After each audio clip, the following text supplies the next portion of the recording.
Hello friends, welcome to Nirmalya. तो आज हम लोग पढ़ेंगे मैटर्स इन आवर सराउंडिंग। ठीक है, ये स्टैंडर्ड 9 में आता है, 9 का साइंस सब्जेक्ट। ठीक है, यूनिट 1 देख लेते हैं, मैटर्स इन आवर सराउंडिंग। तो मैटर क्या है? ये मैटर देखो, हम लोग के आसपास whatever the materials available in our surrounding are known as matter. ये मटेरियल से बनता है, इसीलिए इसको मैटर कहा जाता है ना। तो इट मेड ऑफ पार्टिकल्स, ये कुछ पार्टिकल्स से बनता है। पार्टिकल क्या है ना? Particle the smallest thing. इसको अगर तोड़ेंगे, कोई भी एक चीज को अगर तोड़ने लगेंगे, उसका आखिरी चीज जो निकलेगा उसको पार्टिकल कहा जाता है ना। तो वही पार्टिकल से बना हुआ रहता है ये मैटर। तो हम लोग के आसपास में मतलब कुछ भी, ये देखो, ये एक मैटर है, ये एक मैटर है, ये व्हाइट बोर्ड मैटर है, कुछ भी, ये हम एक मैटर है। कुछ भी जो हम लोग को देखने को मिलता है ये एक मैटर है। तो मैटर क्या है? क्या ऐसा कौन सा चीज है जो मैटर नहीं है? कैसे पता चलेगा ना? मैटर उसी को कहते हैं जिसका मास एंड वॉल्यूम है। समझ रहे हो? जिसका कुछ मास है और वॉल्यूम है। मास और वॉल्यूम किसमें नहीं है?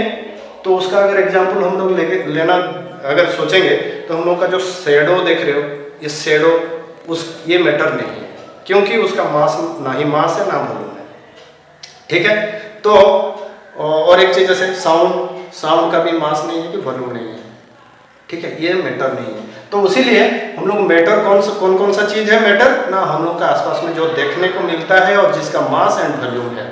ठीक है। तो ये मास वॉल्यूम रहने वाला जो जितना सारा चीज है वो मैटर है। और ये मैटर पंचतत्व में बना है। हम लोग का माइथोलॉजी के हिसाब में, हम लोग का अगर पुराना हम लोग का डिस्कशन को अगर सुनेंगे तो कहा जाता है कि पंचतत्व में बना है जितना सारा मैटर है, मटेरियल। पंचतत्व क्या है?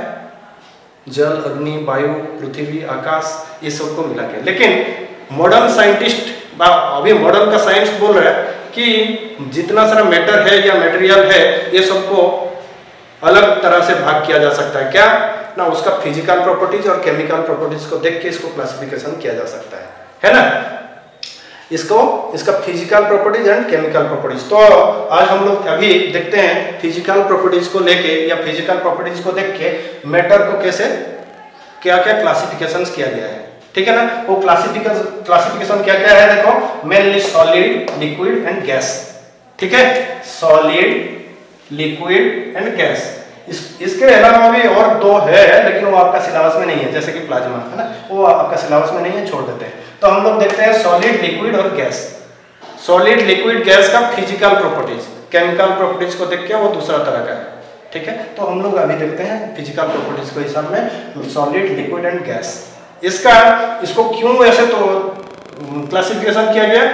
कारण इसका प्रॉपर्टीज अलग अलग है। इसका प्रॉपर्टीज मतलब इसका खूबियां, इसका नेचर को देख के, फिजिकल प्रॉपर्टीज को देख के तोड़ दिया गया। तो इसका देखते हैं सॉलिड क्या है। सॉलिड में देखो, ये एक सॉलिड का एग्जांपल लिए हैं। सॉलिड में देखो जो पार्टिकल्स या मॉलिक्यूल्स देख रहे हो, इसके अंदर में इतना क्लोज पार्टिकल्स है, क्लोज मॉलिक्यूल्स है। ये इन दोनों के बीच में जो अट्रैक्शन है ये मैक्सिमम है। ठीक है ना।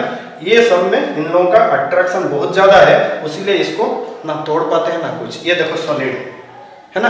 इसका मतलब ये है, इसके अंदर में जो पार्टिकल्स है, इसका अंदर में जो मॉलिक्यूल्स है, इन लोगों के बीच में attraction, force of attraction maximum रहता है। इसको क्या कहते हैं? Intermolecular force of attraction. Intermolecular force of attraction इसमें मैक्सिमम रहता है, इसीलिए इसको तोड़ नहीं पाते, है ना। ये बहुत सॉलिड है। देखो, ये कहते हैं ना, ये बहुत सॉलिड है, ये सॉलिड है ना। इसका बीच में ये जो फोर्स ऑफ अट्रैक्शन है ये मैक्सिमम है। देखो यहाँ पे इसको फोर्स ऑफ अट्रैक्शन मैक्सिमम लिखा गया है। इसमें देखो लिक्विड में फोर्स ऑफ अट्रैक्शन क्या है? देखो इसके अंदर में ये जो इसके अंदर में जो पार्टिकल है, ये मॉलिक्यूल है, ये थोड़ा सा गैप में है। देख रहे हो? ये डायग्राम को देखने से ही पता चल जाएगा।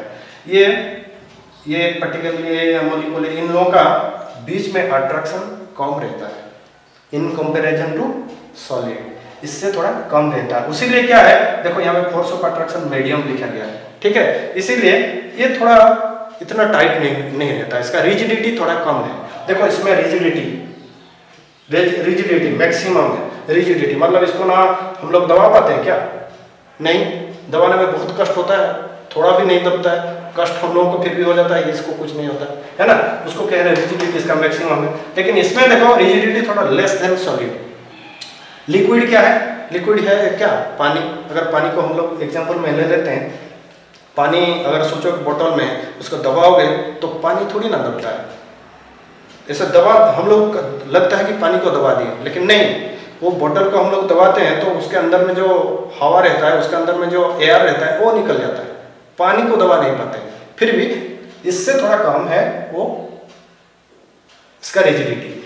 लेकिन गैस फॉर्म में देख लो, गैस मतलब समझ लो, तो ये गैस का देखो फोर्स ऑफ अट्रैक्शन मिनिमम है। उसका डायग्राम को देख लो, उसका ये जो पार्टिकल्स है इसके अंदर में जो मॉलिक्यूल है वो बहुत ज़्यादा गैप में है। सोचिए इतना गैप में है। अगर ये स्ट्रॉन्ग बॉन्डिंग है किसका? सॉलिड का, इसमें ऐसा, तो लिक्विड का ये है और गैस का इतना, तो फोर्स ऑफ अट्रैक्शन भी कम हो जाता है। फोर्स ऑफ अट्रैक्शन देखो मिनिमम लिखा हुआ, मिनिमम है, उन लोगों के बीच में अट्रैक्शन बहुत कम रहता है। ठीक है, तो ऐसे ही यहाँ पे देखो रिजिडिटी इसका कम है, इसका रिजिडिटी और भी कम हो गया है। क्यों? क्योंकि इन लोगों का gap between the particle, gap between the molecules is more, उसीलिए उन लोगों का फोर्स ऑफ अट्रैक्शन कम रहता है। ठीक है, तो इसका शेप एंड साइज को देख लेते हैं, जिसको देख के ही हम लोग पहचानेंगे, है कि नहीं? फिजिकल बोल रहे हैं, फिजिकल प्रॉपर्टीज मतलब शेप एंड साइज को देख के पहचानना पड़ेगा। तो शेप एंड साइज में क्या बोल रहा है ना, सॉलिड का एक फिक्स शेप है, फिक्स, कहीं भी रखो ये डस्टर ऐसा ही है, उसका शेप नहीं बदलेगा। टेबल के ऊपर रखोगे ऐसा दिखेगा, व्हाइट बोर्ड के ऊपर रखोगे ऐसा दिखेगा, मेरे हाथ में है ऐसा है, जितना वॉल्यूम है, जितना साइज है वो ऐसा है, डेफिनेट, कोई इसको बदल नहीं पा रहा है। ठीक है, इतना जल्दी बदलेगा भी नहीं, क्योंकि इसको अगर जलाते हैं कुछ करते हैं तो अलग बात है। लिक्विड का क्या है? लिक्विड का नो डेफिनाइट शेप, लिक्विड का भी कोई डेफिनाइट शेप नहीं रहता है, लेकिन फिक्स वॉल्यूम है। जैसे कि सोचो 1 लीटर का बोतल हम लोग दुकान से ले लिए और उसको कटोरा में डाल दिए, तो वही कटोरा का जैसा शेप है वैसे बन जाएगा, है ना। उसको अगर उठा के दूसरा कहीं बोतल में, दूसरा छोटा बोतल में डाल देते हैं तो उसमें उसका शेप ले लेगा, जैसे जिसमें डालेंगे उसका शेप ले लेता है। ठीक है, उसीलिए क्या कहा जा रहा है, non definite shape but definite volume. 1 litre तो 1 लीटर ही रहेगा, कहीं भी ले जाओ, कोई भी कटोरे में डालो 1 लीटर तो 1 लीटर ही बनता है। ठीक है, लेकिन इसका देखो गैस का neither definite volume neither definite shape. Neither definite volume का मतलब ये है ना, इसका वॉल्यूम का कोई, सोचिए हम लोग का छोटा सा स्प्रे ले लिए, क्या हम लोग का सेंट लगा रहे हैं हम लोग, या हम लोग का जो डीओ लगा रहे हैं उसको वो बंद है, उसको हम लोग बाहर में स्प्रे कर देते हैं तो उसका खुशबू पूरा रूम में चारों तरफ फैल जाता है कि नहीं? तो उसका शेप देखो कितना था और कितना अचानक कितना ज़्यादा बढ़ गया। उसीलिए कहा जा रहा है कि neither definite volume neither definite shape, है ना। तो इस तरह से ये सबका ये है। इसका अंदर देखो कि काइनेटिक एनर्जी सॉलिड का मिनिमम है, फिर लिक्विड का मीडियम है और गैस का मैक्सिमम है। काइनेटिक एनर्जी मतलब समझ रहे हैं ना, वो जो हम लोग स्प्रे कर दिया और पूरा रूम में स्प्रेड हो गया, क्यों? Because kinetic energy maximum. और एक चीज देखते हैं उसमें कंप्रेशन मतलब इसको कंप्रेस किया जा सकता है कि नहीं। अगर किया जा सकता है तो कितना आसानी से या कष्ट लगता है।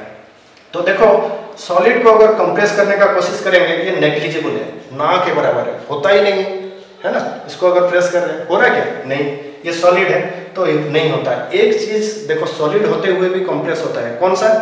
स्पॉन्ज। स्पॉन्ज को अगर दबाएंगे तो दब जाता है, फिर छोड़ देते हैं तो वही हो जाता है। क्यों?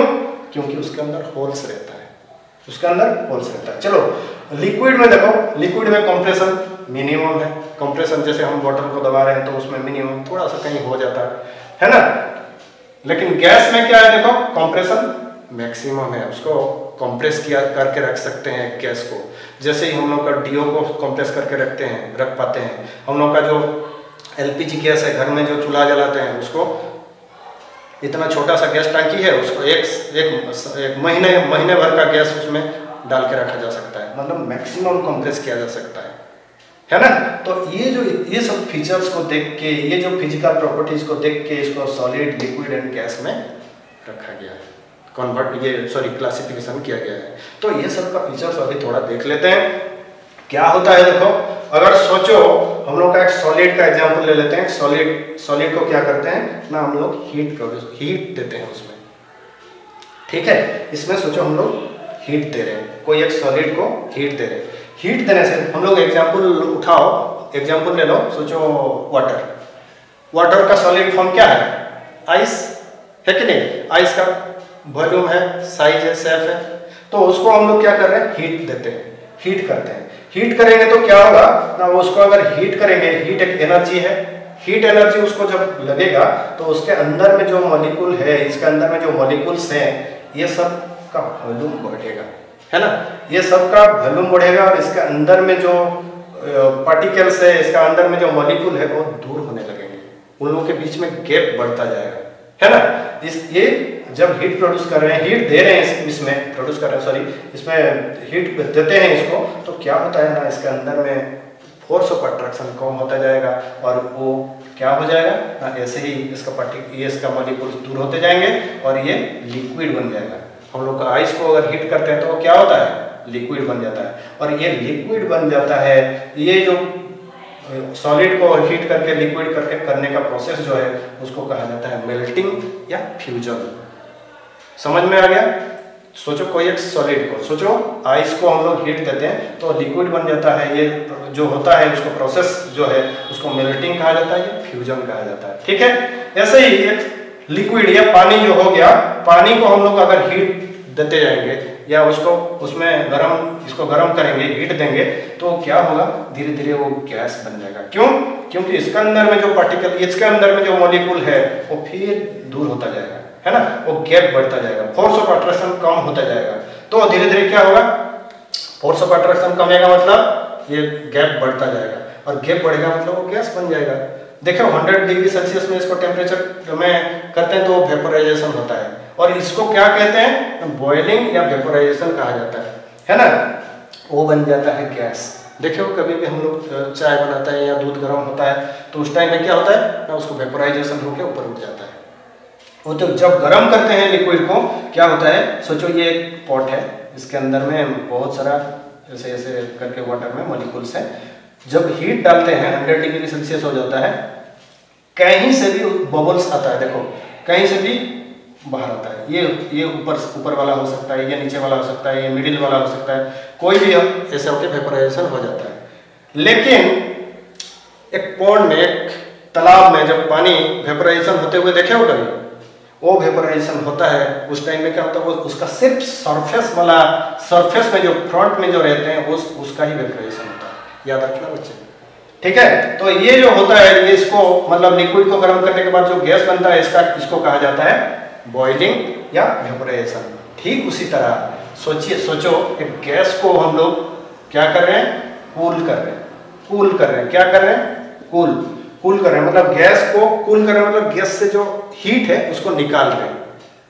गैस में जो हीट है उसको निकाल रहे हैं, तो वो क्या बन जाएगा ना, उसका फोर्स ऑफ अट्रैक्शन बढ़ता जाएगा और मॉलिक्यूल्स और भी क्लोज हो जाएंगे और वो हो जाएगा क्या, लिक्विड, है ना। और लिक्विड हो जाएगा और वो लिक्विड बनने का प्रोसेस को कंडेंसेशन कहते हैं। इसको कहते हैं condensation, the process through which the gas is converted into liquid in the when the heat is observed from the gas।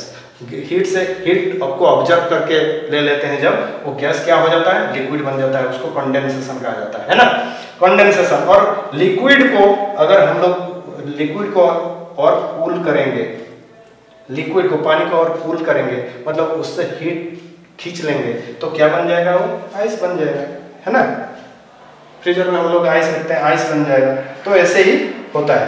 तो ये जो लिक्विड हम लोग का आइस बन जाता है, उसको प्रोसेस को सॉलिडिफिकेशन कहा जाता है ना, सॉलिडिफिकेशन कहा जाता है। तो देख लो अभी जो मैं ये बोलने चाह रहा था क्या है, तो एक सॉलिड को अगर हम लोग मेल्ट कर रहे हैं या सॉलिड को अगर हम लोग हीट दे रहे हैं तो वो बन जाता है हम लोग का लिक्विड, लिक्विड बन जाता है गैस। अगर गैस को कूल करते हैं तो बन जाता है लिक्विड, लिक्विड को कूल करते हैं तो बन जाता है आइस।